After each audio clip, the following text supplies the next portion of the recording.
Video করার উদ্দেশ্যে গেলাম। সূর্য মামা অনেক তাপ দিতেছে, তাই তারে গালি দিয়ে ভিডিও শুরু করলাম। সুমারু বাইত ভালোবাসার আরেক নাম তাদের কাবুল। কেমন ডাক ধরে স্ক্রিপ্ট ভুলে যাচ্ছি, তাই আবার ভিডিও শুরু করলাম, আবার ভুলে গেলাম। এদিকে চৌধুরী মামা অনেক রোদ দিতেছে, তাই শুয়ে পড়লাম। ভিডিও করবো বলে উঠে পড়লাম, আবার শুয়ে পড়লাম। মাঠে সবাই ফুটবল খেলতেছে, আমিও খেলতেছিলাম। খেলতে না নিয়ে তাড়িয়ে দিল, তাই খেলা দেখতে শুরু করলাম। হঠাৎ দেখি ওই পাশে কি যেন হয়েছে, অনেকেই ভিড় জমিয়েছে। পরে দেখলাম একটি ডাঁটাসের সাপ জালে আটকা পড়েছে।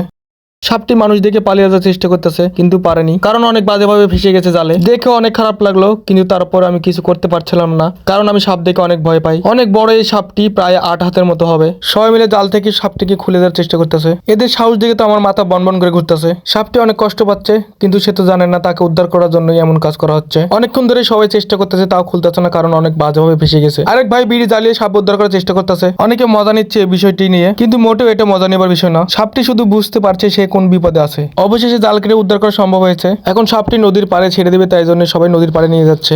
অনেক বড় সাপ, প্রায় 8 হাতের মতো হবে। আমি ভাবতেছি এদের সাহস এত কেন? আমি সাপ দেখলে তো 100 হাত দূরে থাকি, এরা কেমনে সাপটি ধরে নিয়ে আসে? কথায় আছে রাখে আল্লাহ মারেকে, সেই কথাটি আজ প্রমাণ মিলল। সবাই সাপটি নিয়ে হাসি ঠাট্টা করছে, কিন্তু তারা অনেক ভালো কাজটা করছে। ওই সাপটি হয়তো ওখানে থাকলে এতক্ষণ মারা যেত। অবশেষে নদীর পাড়ে সাপটি নিয়ে চলে আসলো এবং সাপটি ছেড়ে দিল। সাপটি তার আপন মনে ছুটে ছুটে চলে গেল। এই ডারাস সাপটি দেখলে কেউ কখনো মারবেন না, কারণ ডারাস সাপ অনেক উপকার করে। পরিবেশের উপকারী বন্ধু একটি ডারাস সাপ।